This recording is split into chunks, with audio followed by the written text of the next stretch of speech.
Hi there, my name is Kara McIver and I am the YouTube Dietitian. And what I hope to do with this channel is help young and middle-aged adults reduce their risk of developing chronic diseases. So in today's video, I'm going to go over a topic that I talk about with almost every single one of my clients, no matter what their goals are. Many of my clients, their goals are to reduce their risk of developing these chronic diseases. Some of my clients, their goal is to change their body weight, gain more muscle, lose a little bit of fat. Some of my clients, their goal is entirely performance-based. No matter what it is, almost every single one of my clients need the same general advice. And it's not a specific diet plan. It's not doing 75 hard. It's actually to eat on purpose. Now, many of us have been led to believe that the only way to be eating on purpose is to be dieting, is to be reducing or controlling or restricting how many calories or exactly what types of foods or food groups you're consuming. And that is not really the case, right? There are a lot of ways to eat on purpose. And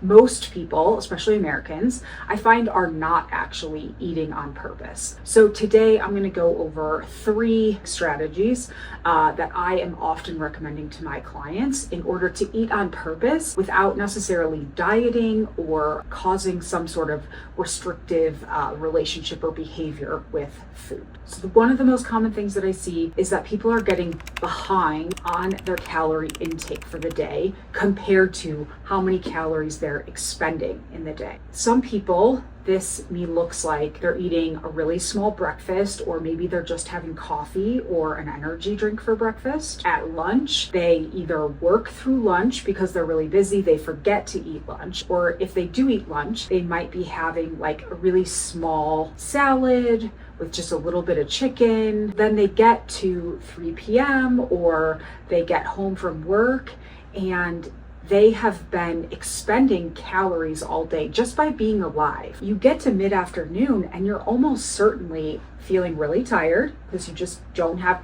energy from food. And you might even feel like a little out of control around food. This might look something like if you open the refrigerator or you open the pantry door and you just eat everything that you see. You can't stop, right? Now, for most people, this means that once they get through this binge that happens sometime in the afternoon, they end up eating more calories, maybe even pushing them into a calorie surplus. So now they're gaining weight. And the things that we tend to binge, the things that we feel like we eat when we have no control, not a lot of people are going home and just going ham on a whole container of blueberries, or they're just eating, a ton of carrots, right?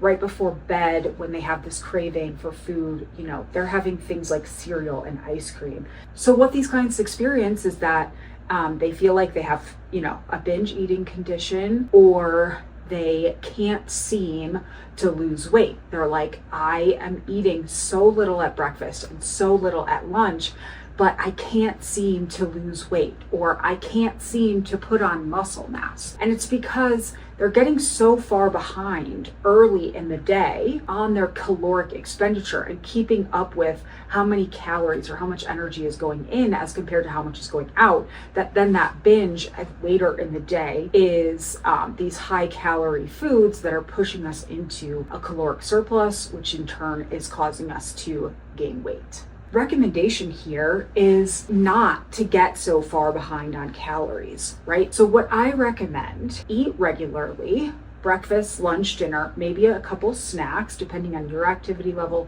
your preferences, the sizes of breakfast, lunch, and dinner. And by avoiding that big calorie binge, we can actually put ourselves into a caloric balance where our weight is not really going to change, or maybe a caloric deficit if that is appropriate for your goals and your needs. So another thing that I see with my clients is that they are focusing almost exclusively on how much protein they are eating in a day. Now, protein is useful, but so many people are only thinking about their protein intake that they end up missing the mark on some of the other macronutrients that give us energy or micronutrients that help us feel our best and prevent us from getting sick and increase our performance. I'm oftentimes working with clients on not just being intentional about protein, but being intentional about the nutrients that are appropriate for your needs and your goals and your health. Now, if you're not quite sure where to start because everything you see in the media is about eating enough protein,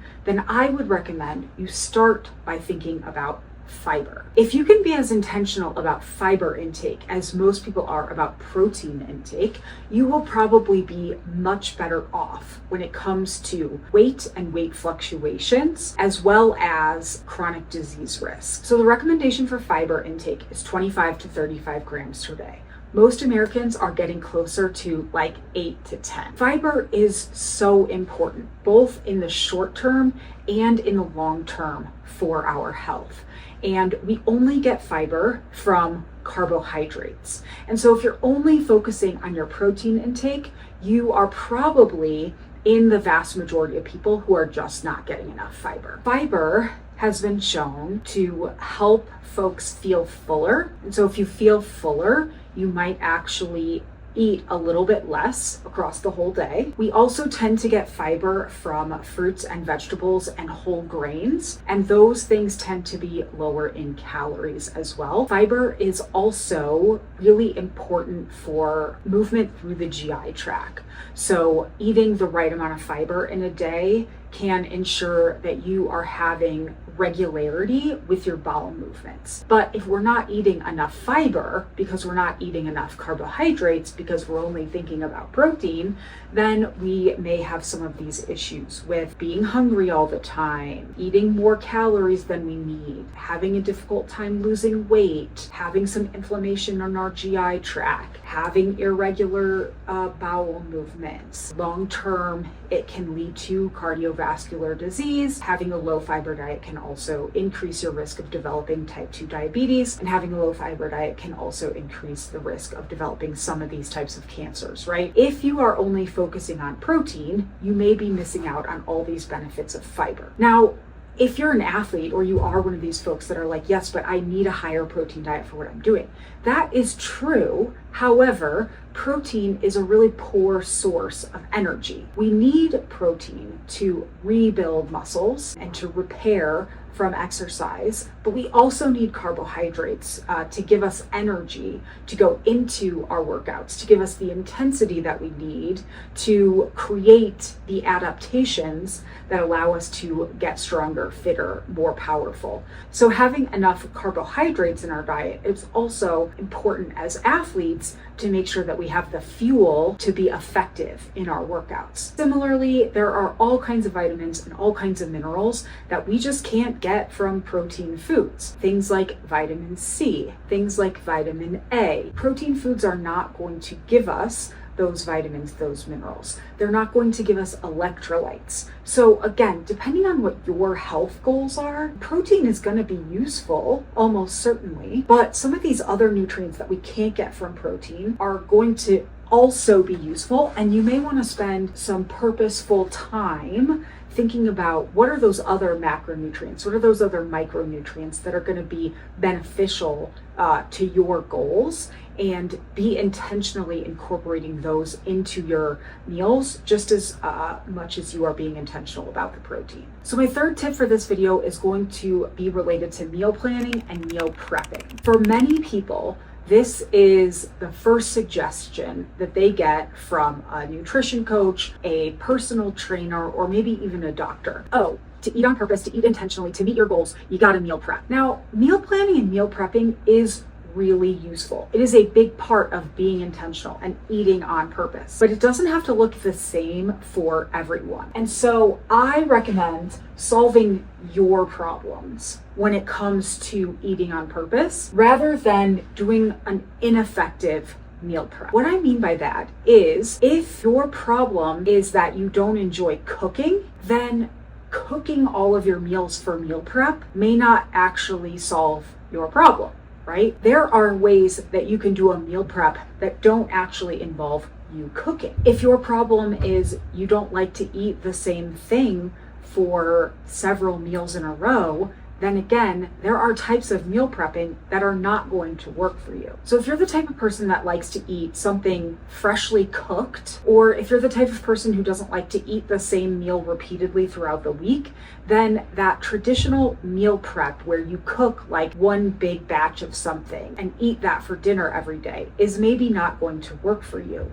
Instead, just meal planning might be what works for you. So that could mean laying out, like on Monday, I'm going to have this, on Tuesday, I'm going to have this, on Wednesday, I'm going to have this. Again, depending on your preferences, that might look totally different every week. Maybe you lay out the whole month, maybe you lay out a week at a time, but have those things written down and then make sure that you also have the ingredients that you need to cook whatever you're planning on cooking. For some people, it might be every Monday we have burgers, every Tuesday we have tacos. So find a style that works for you. If your life is not conducive to cooking something fresh every day, then maybe that more traditional meal prep where you're cooking a bunch of meals on one day of the week that you can eat for the next 7 days, maybe that is going to be more appropriate for you. If you don't like to eat the same meal every single night, then maybe on that one meal prep day, you're doing something like making 2 or 3 grains, making 2 or 3 proteins, 2 or 3 veggies,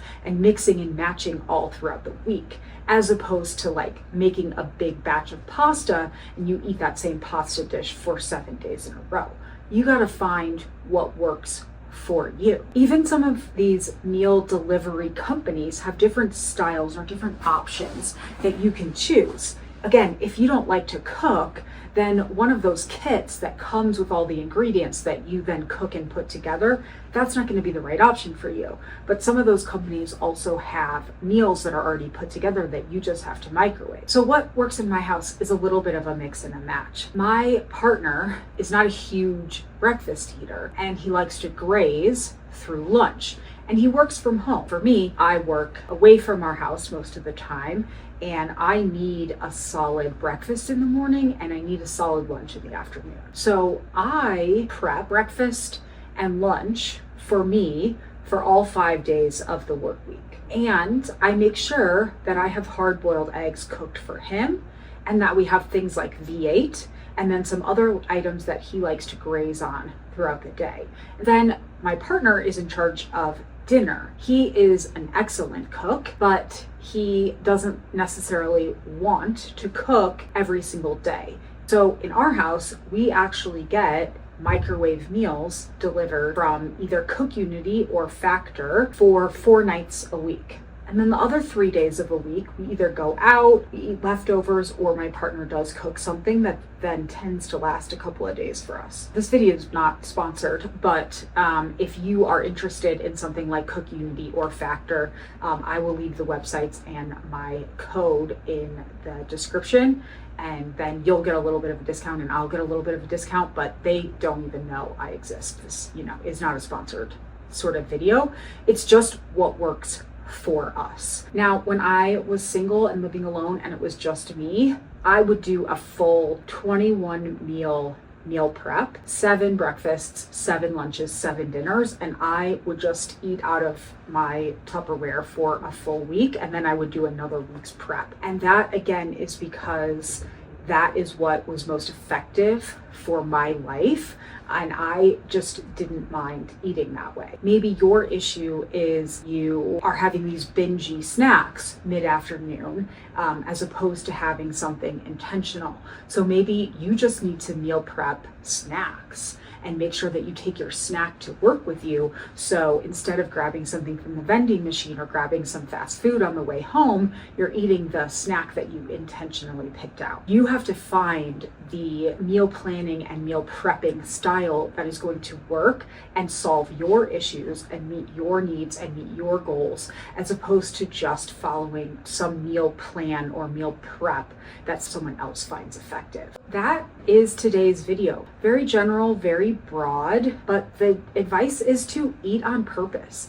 And eating on purpose does not necessarily mean eating as little as possible. It does not necessarily mean being on a diet all the time. In fact, it probably doesn't mean being on a diet. We can be intentional We can make sure that we're getting the vitamins and minerals that make us feel our best. We can be getting the nutrients that are going to reduce our risk of some of these chronic diseases. If you have questions, or if you want some more ideas that are more specific on how to eat on purpose or eating intentionally in regards to a certain health condition or a certain health and wellness goal, then feel free to send me an email, send me a message on Instagram, leave me a comment down below. Otherwise, I will just keep making more videos on tips and tricks to reduce your risk of chronic diseases, educate a little bit about what good nutrition really is, try to debunk some myths that might be floating around social media or